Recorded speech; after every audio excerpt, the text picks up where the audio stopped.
Hello and welcome to the Knatters podcast.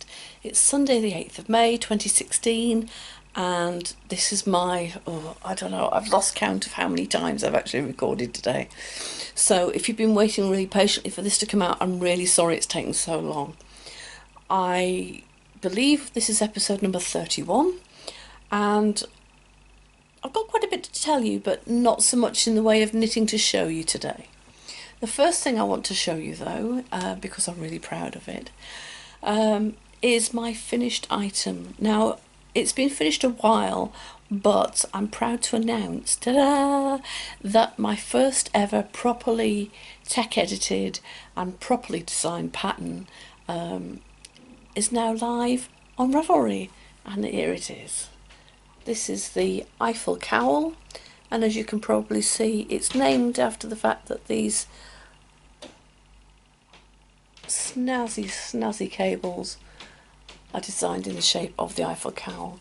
It appears about 6 times, well, not about, definitely just 6 times, there we are, on the cowl. And when you put it on, there we go.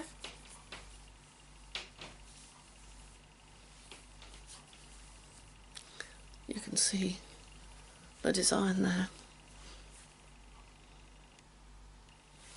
This is made out of Travel Knatters DK yarn. This is the puddled iron colourway. I'll take it off because it's a bit warm. Being June, no May. Oh, it's been one of those weeks, it really has, I tell you. So this is Travel Knatters puddled iron in the DK weight. I love this yarn. As you can see, the stitch definition is fantastic. I've been wearing it around and showing it about for a while now to friends and colleagues, and it doesn't seem to have particularly fluffed up or in any way deteriorated. I love the fact that it's not a solid, it's more of a semi-solid than anything, so the Eiffel Towers do stand up beautifully. I really like this. So this is now available on Ravelry on my designers page to buy for the grand sum of £3.60. That's including all the taxes and things. It's £3 without the tax and it's £3.60 with the tax. I'm really pleased. If you don't want to go and buy it just yet, but you really like it, which I know a few of you do, then you can either go and look it up on 90% Knitting podcast, because Lisa Beamer from the 90% Knitting podcast is offering a free copy as a prize for the draw there. You'll be able to find it also on a couple of other podcasts, Colourful Creativity by Caroline or Miriam Molenbeek's podcast, but I think Miriam's actually doing hers a little bit later. I'm also running a knit along on my Ravelry group Knatters Knits, so please, if you are starting to knit this, do come along, show us your pictures. I'd love to see it in other colourways, it would be fantastic. So that's that one. The second thing is this. You remember this one? You know, I said I didn't know what it was? Well, I can now tell you because I've got it written down. It's Schoppel's Crazy Zauberball and the colour is Indica Rose. As you can see, typical Crazy Zauberball, lots of different colourways of very similar colours. And I'm using it to knit up this. Sorry, it's really blending in with my sofa today, isn't it? Sorry about that. This is all in garter stitch, and it is the 22.5 degrees shawl by Martina Bain. The progress I've made so far is, last time I podcast I was here, so I've managed to get all the way down to there, which would be okay if it was just a week, but unfortunately it's a fortnight. But there's a decent about 4 inches there, so I'm quite pleased with that. It comes with me in my bag that I take with me when I'm working, and I use and sit in the evenings in the hotel and do this. and it has kept me company over the last week. So when I haven't been crashed out, absolutely shattered, then this is what I've been doing. So that's that one. I've got two different lots of things to show you today. One is, the first two are things that all of them are things I've bought. So I want to stress this at the beginning. None of these things have been sent to me to review. I've bought them because I was interested in them, and I'm reviewing them because I like them, or I think I've got something interesting to say about them. So the first one is this month's edition of the Knit Now magazine.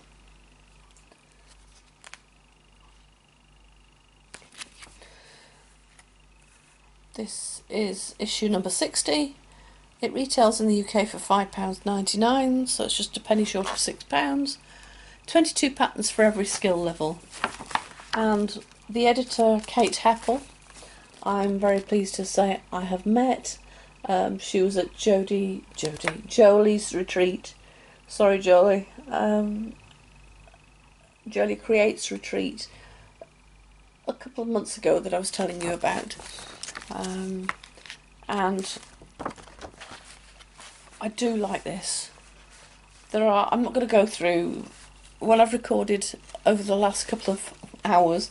I have recorded and shown a lot of the patterns, but I've decided against that now because I think you ought to go and buy it and see. But I am really pleased because there are all sorts of different patterns. There's a guide to easy embroidery. There's biopics on some of the designers. Lovely pair of socks. And there's a nice scarf. A walking gnome. Some lovely baby jumpers and little girls' jumpers. I've lost it. The thing I wanted to show you has disappeared. Where's it gone? Talk amongst yourselves.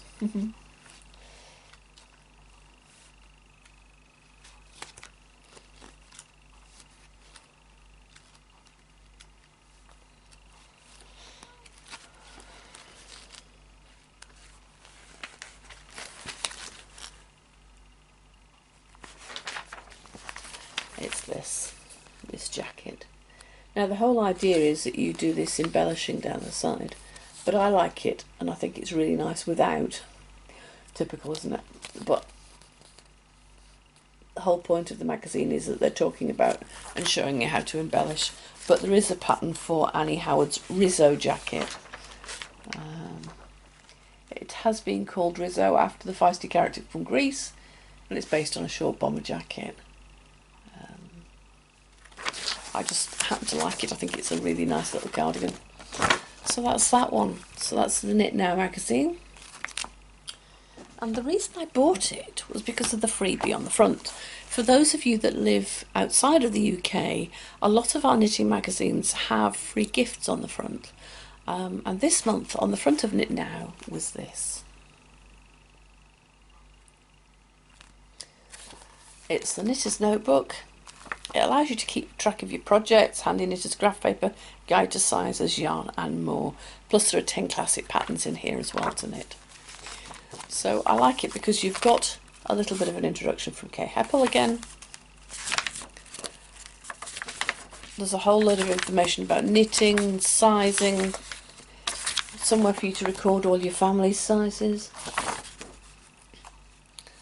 And just in case you have a really big family, there's loads. And so that's there's 4, 5, 6 pages. And then there's a rough guide here of how to use it. Showing you one of Kate's designs. So next up there's all this information here that you can record, graph paper, and there's not just a few of these, there's actually a lot of these. There we go, all that. Loads of graph paper. So as a budding designer, for me that's really exciting, and that's I suppose why I bought it. But the added bonus is you've got all these patterns inside as well.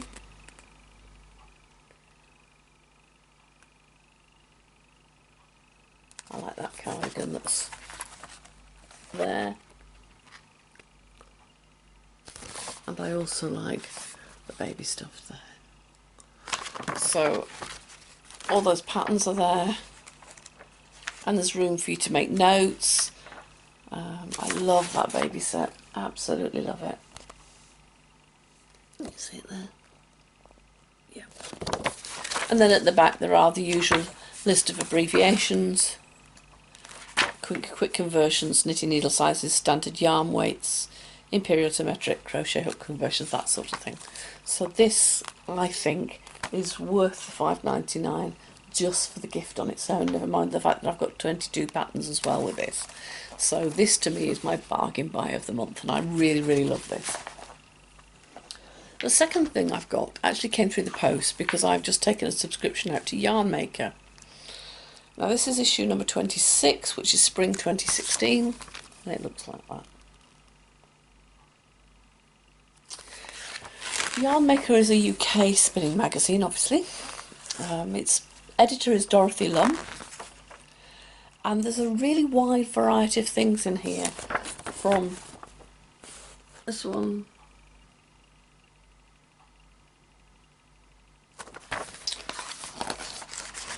let's talk about visiting a wool board depot, and loads of pictures there, and more pictures on the next one. Then there's stuff on selecting a Shetland fleece. There's some really interesting information about the herring spinning wheel. Talking of which, I noticed on Facebook today that there is a new spinning wheel out called the, was it the gridiron or the flat iron? The gridiron, I think. Looks very, very interesting. So if you're on the Spinning UK group on Facebook, it's well worth checking that section out. There's an introduction to Andean plying, also known as bracelet plying, also known as Natalie can get her hands in a right old knot with this one. Then there's some stuff about Rare Breed Survival Trust and things that are on the watch list.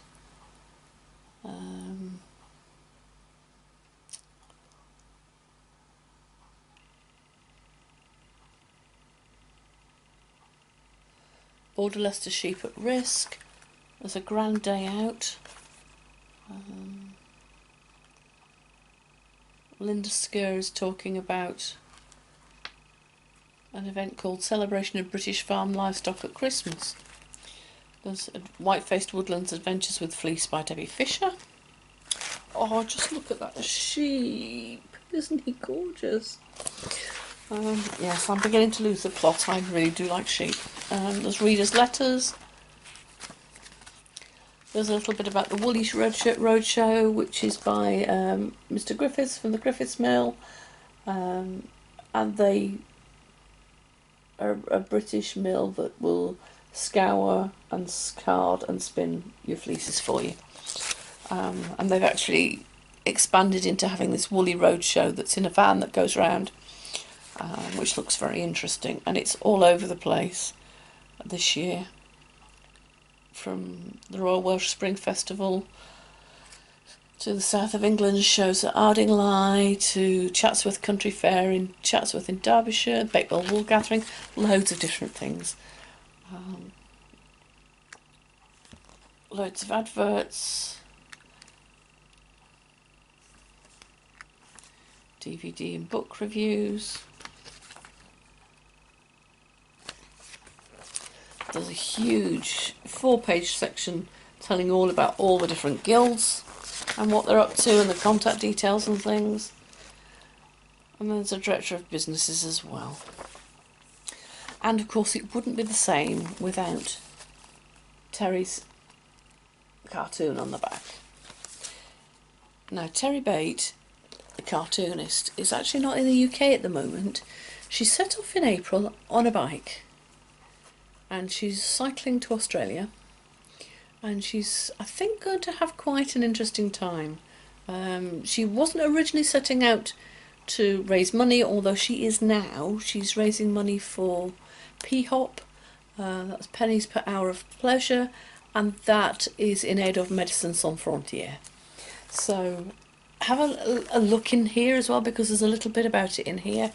And all I can say is I'm impressed. It's my first time I've actually got this magazine.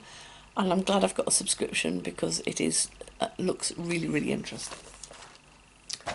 So, the good thing about re-recording is the things that I missed out on the first 2 or 3 attempts, I can actually show you now. So, just as Dave used to say on the FO&I podcast, which sadly is no more, Ellie is still recording as Goth Heart Creations, but Dave isn't. So I don't know if he's going to allow me to pinch his, it's been breeding again, but I have got some stash enhancement. So I don't know which one to show you first. I bought 3 skeins. Ellie has just started up dyeing again, and she's got some really interesting colourways. And some of them aren't really my colourways, but I just thought I'd try something different for a change. So the first one from Goth Heart Creations, there we are, is this colourway. Blues and whites. And this is called Glacier. It's on her basic Goth base, which is 75% superwash wool and 25% nylon. And there's 100 grams worth here, and that's about 400 metres or 437 yards. And it's hand wash only.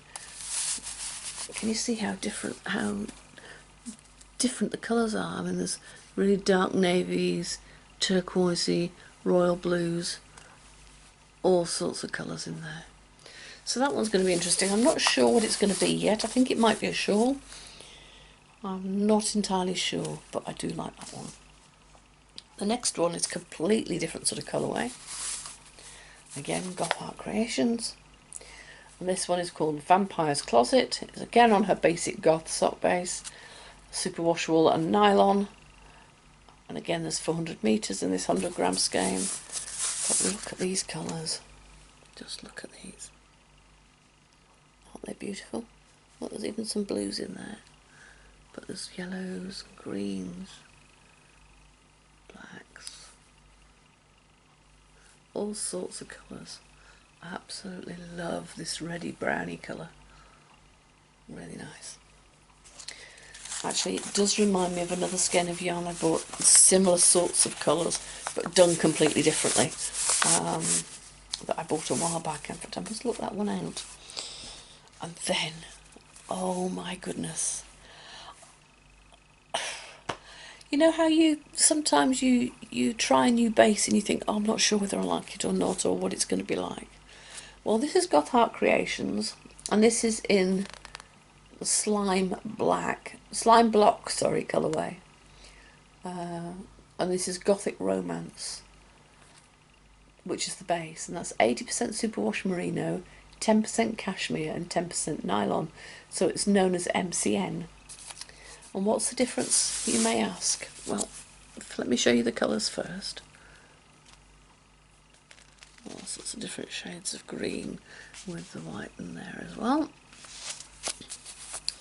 So this end is much more white. But I don't know if you can see the difference. Much more floofy.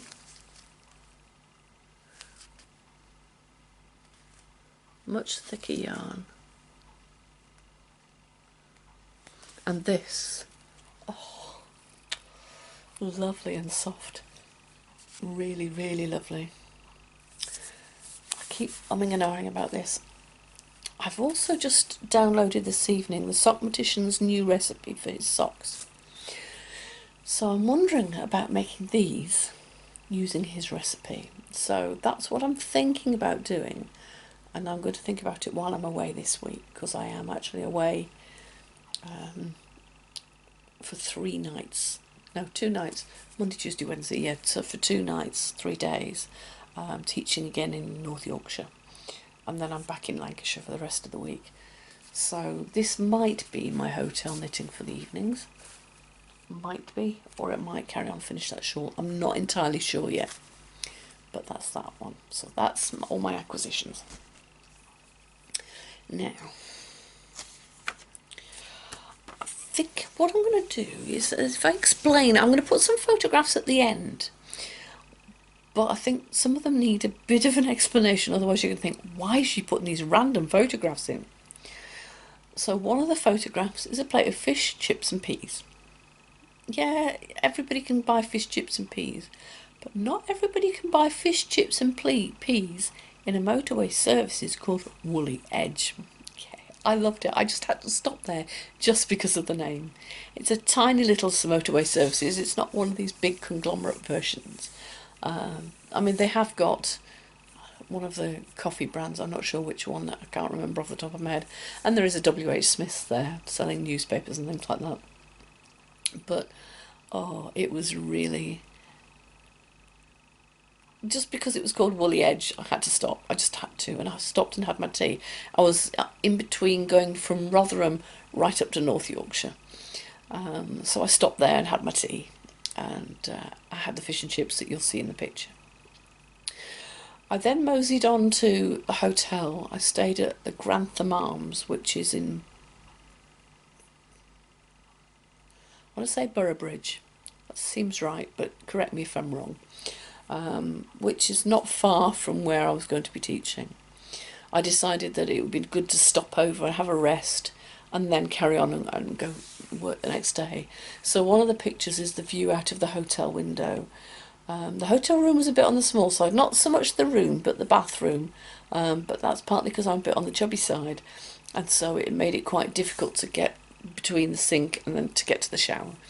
But other than that, I have no complaints. It was a lovely hotel. The staff were super friendly, super helpful, carried my bags upstairs for me, were great. And the view outside the bedroom window, as you'll see, looked across the car park, and there was a river with sort of like a little waterfall and big trees and everything. It was really pretty. So the next morning I drove on to the care home that I'm going to be working in. And I worked there 3 days last week, and I'm going to be there 3 days this next week.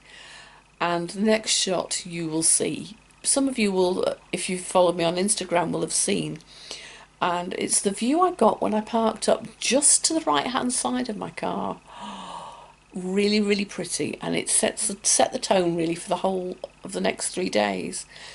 The care home I'm working in, the staff are lovely, very welcoming, soaking up information like sponges. So we had a great time, and I really enjoyed training last week. And from some of the scores and the evaluation they give me, I think they enjoyed it as well. So that's that. I'm going back this week, and I'm glad I am, because somebody has yarn bombed the local town of Thirsk. So I want to go and get some pictures of it to be able to show you. Sadly, I believe that some people have nicked some of the things that were there. But that's the way with yarn bombing, isn't it? People do appreciate things and do take them. Apparently, I have heard that some stuff has been returned. So I'm going to try and put some pictures in next week's podcast of the things that I see tomorrow when I go and have a look.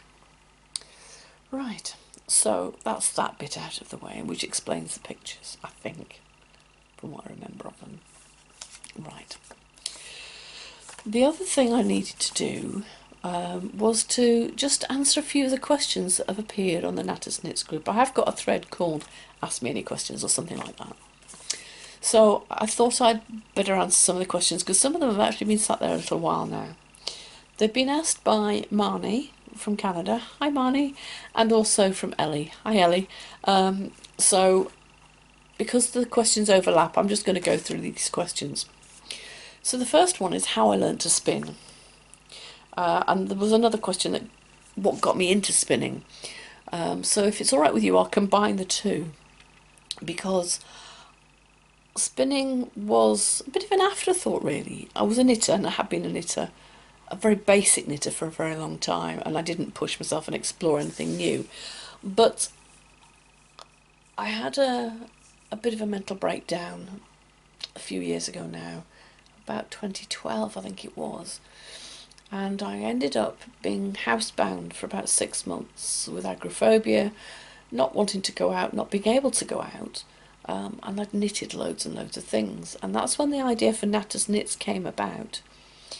But to get myself out of the house and really challenge myself, I decided to learn to spin. Don't ask me why or how or anything else. I'm not really sure why I did it. I just decided to do it, as I do. So I looked up a lady online called Gwenda Manco, She taught me how to spin. I had one lesson from her, and then I went back to see her once of an evening because she does a drop-in one evening. I'm not sure whether one evening a week or one evening a month. Anyway, I went back to see her, and then I joined the local guild. And as they say, the rest is history. I haven't looked back. Guild has been fantastic because I have learnt so much. There's been challenges, competitions, all those sorts of things that have helped me grow as a spinner. And also I was very lucky enough to be able to go to the Association of Guilds of Weavers, Spinners and Dyers to their summer school a couple of years ago in Wales, and I learnt a huge amount there. So I hope that answers how I learnt to spin and what got me into spinning.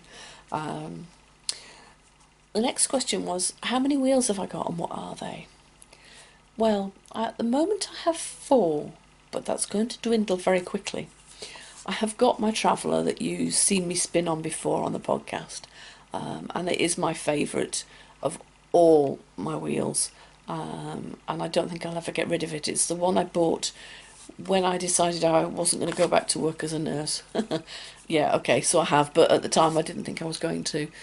And I used my lump sum from my pension to buy my Traveller and a drum card and a couple of other bits of equipment. And it came flat pack. I put it together, and hence the ricketiness of it now really is because I didn't do a very good job. However, it spins like a dream, and I'm not going to knock it because I really, really do like it. So that's the first one. The second one I got is an Ashford Kiwi. And I think it's the Kiwi 2. It's a double treadle, just like my first wheel. And I got it at a show because it had a sun mark where it had been in a shop window, and so it was reduced, so I bought it. But that's soon to be bought by a friend of mine, so that won't be around for much longer. I then acquired an Ashford Traditional because I thought I ought to have another one, and this is a single treadle because I thought I ought to be able to offer different options when I'm teaching spinning. And I bought that from a lady from the guild. It was her daughter's, but I'm just about to sell that in the next week or so, so that one will be no more, well, not here anyway. And when I did buy it, I was given wheel number 4. And wheel number 4 is very different. It's a great wheel. Huge thing. Absolutely. The wheel is huge. But it's not got any treadles on it. It's a very ancient one.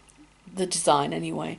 And it's one where you walk forwards and backwards with your yarn. And you spin off the end of a point. It belonged to the lady from the guild, who was given it when she joined the guild by an older member at the time, and now she's one of the older members in the group, so she's given it to me. I'm not sure what I'm going to do with it because I'm not really getting on with it, and it does take up a lot of room. It's currently in the garage, but with dehumidifier and heating going on just to keep it in a good condition. So it's looking for a home. I'm not sure whether I've persuaded somebody to buy that one or not yet. So that hopefully answers your question about my wheels. I'm thinking once I've got the money from these 2 sales of wheels that I'm going to do, of buying a new wheel, but I'm not sure which one yet. I would like something that's a little bit more technical, just because I think my spinning is beginning to move on, and I think it probably would do me the world of good to have one. But I'm not sure which yet, so we'll see about that one. The next question asked me, what are my favourite fibres? Good evening. And my apologies for that one. My son decided to come in from work and wanted to talk to me. Right, where were we? Oh yes, we were talking about my favourite fibres. Yes, I'd love a brew, please, sweetheart. It's worth a try, isn't it? Okay, so my favourite fibres. Well, I don't particularly have any favourites, if I'm honest. I have some I don't like. Mainly anything that's really, really coarse and rough. When I first started spinning, I went by names rather than what they were like because I didn't know any better. and I did buy some that was really, really rough and really only fit for welcome mats for coming through the front door, and that was it. But since then, no, pretty much stick to things like Blueface Leicester, Corriedale, and either of those mixed with silk. I have spun all sorts of other things like milk fibre, banana, Jacobs, mohair, all sorts of different things. But I haven't particularly got a favourite as such, as long as it's soft. I think maybe MCN might be, just thinking about this yarn over here. No, not that one. This one. I'm beginning to think I might quite like MCN. Because it is super soft and really nice. It is definitely next to skin sort of soft. But I haven't really got any favourite fibres as such, as long as it is soft, as I say. Bucket list of fibres was another question I had. And to be honest, no. I did start, like a lot of people, trying to spin all sorts of different sorts of fibres. But I got bored with that, and I didn't keep a record, and I don't know, it's just not something that's really me. I'll try anything once, as long as it's legal, has always been my phrase. And the same goes with spinning. I'll try it, and if it's okay, hi Matthew, I will give it a go and see, but I don't always like them. I apologise if my face seems to have a bit of a droop this week. They look very much like that, don't they? I have got a bit of a problem here. It's very, very sore just on the outside. I'm not sure what's going on, but if it does look as if my face is very droopy, that's why. Yeah, there's nothing specifically I'd like to. I'm not that keen on alpaca because it tends to be very fly away and fluffy, and I find that it pills a lot. So unless I put a lot of twist in, and then it gets coarser, and I don't like that. I haven't got a happy balance with that one yet. Maybe I will do in future, but not at the moment. And I've knit with camel, and I've spun cotton and things. But no bucket list. But maybe there's a few fibres that you think I ought to give a go. If that's the case, by all means drop me a line at the bottom here on Facebook then. Yeah, on Facebook you can leave me a message, or on YouTube, or on the Ravelry group. Or if there's any fibres that you've really enjoyed spinning, then I'd love to hear about those as well. I'm going to call it a day now because it's getting very, very late and I've got to be up and leaving the house at 5:30 in the morning to go teaching again. So I shall love you and leave you. I hope you have a fantastic week. I will try and come back again next week, but if not, it'll definitely be the week after. I hope you have a lovely week. I hope the weather's as good as it's promising to be. And thank you again ever so much for watching. Take care now. Bye.